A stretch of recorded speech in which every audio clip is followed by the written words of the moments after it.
All right, we are diving into one of the most incredible stories from the Lotus Sutra. Seriously, this chapter, it's like a cosmic epic. You've got miracles, ancient promises, and a whole universe of Buddhas all gathering for one single profound reason.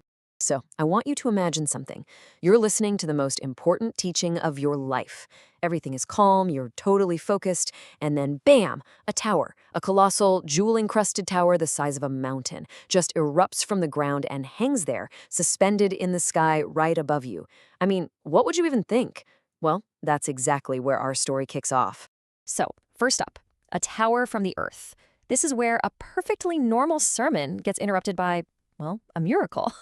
Picture this. Shakyamuni Buddha is teaching. The audience is huge. We're talking countless beings just hanging on his every word. The air is still. It's a moment of pure, deep concentration. And that's when the universe decides to throw in a massive plot twist. And listen, this wasn't just some tower. The text says it was 500 yojanas high. Now that's an ancient measurement, but we're talking about something thousands of miles tall. It would make our tallest mountains look like tiny hills. And this stupa, the sacred structure, is dripping with jewels, ringing with the sound of billions of bells. And its scent, it fills the entire world. Just incredible. Okay, so just when everyone thinks things can't possibly get any stranger, the stupa speaks. Yeah. A massive, booming voice comes from inside this impossible structure, and it praises the Buddha, saying, "Excellent, excellent." It's basically confirming that what he's teaching is the absolute truth. The plot, as they say, thickens. Naturally, everyone is just stunned. Which brings us to part 2, the vow of many treasures. Someone has to ask what is going on, and the answer, it turns out, is tied to an ancient promise. So, a figure named Bodhisattva Great Eloquence, and really, he's just a being who's dedicated to helping everyone become enlightened. He steps up and asks the question that's on everybody's mind. World-honored one, what is happening? He's basically our stand-in, asking what we'd all be asking. And Shakyamuni explains, the voice belongs to a Buddha from an almost unimaginably ancient past. His name is Many Treasures. And even though he entered nirvana, ultimate peace, eons and eons ago, he made a very specific promise that connects him directly to this very moment. And get this, the vow was super specific. Many Treasures Buddha basically said, look, after I'm gone, whenever and wherever in the entire universe the Lotus Sutra is taught, my stupa with my actual body inside is going to pop up to prove that the teaching is true. So this isn't some vision or a ghost story. This is the real deal, the fulfillment of a cosmic contract. Okay, so now the assembly knows who's in there. And of course, what do they want? They want to see him. But you guessed it, there's a catch. And oh man, is it a big one. This brings us to the next part, a universe of Buddhas. You see, Many Treasures Buddha had a second part to his vow. It was a condition, something that absolutely had to happen before the door to his stupa could be opened and he could be seen. So what do you think it is? What do you need to do to open this stupa? I'll tell you, it's not a simple lock and key. The condition itself shows you just how important this teaching really is. Here it is. To open the door, Shakyamuni Buddha has to gather all of his emanation Buddhas from across the entire universe. Now, what does that mean? Well, think of them as extensions of himself, like countless versions of him teaching in millions of different worlds, all at the same time. And he has to bring every single one of them right here to this one place. And the prep work for this cosmic family reunion is just breathtaking. First, to even make enough room, Shakyamuni magically purifies the whole world, turning it into a perfect, shining land of lapis lazuli. Then, poof! Jeweled trees with lion thrones for all the guests appear out of thin air. And then they arrive.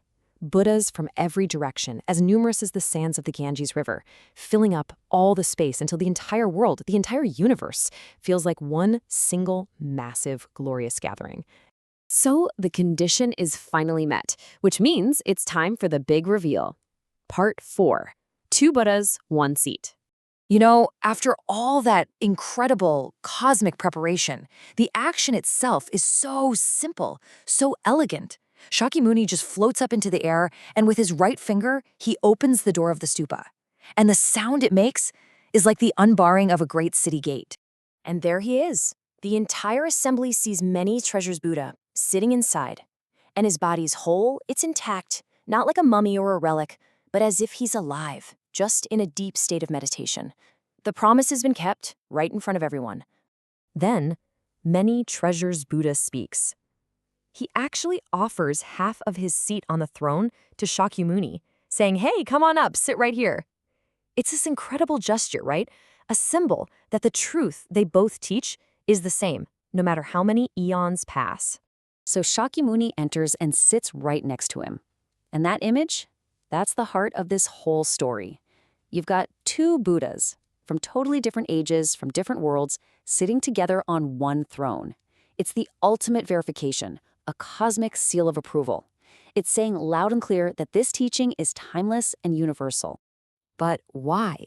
Why go through all this trouble? Why gather every Buddha from across the universe for this? Well, the final section reveals the whole point. This whole grand display was just the setup for a very important question. So now that he has the attention of literally the entire universe, Shakyamuni looks out at everyone and asks a question. He says, "Who among you will agree to preach this sutra in the future?"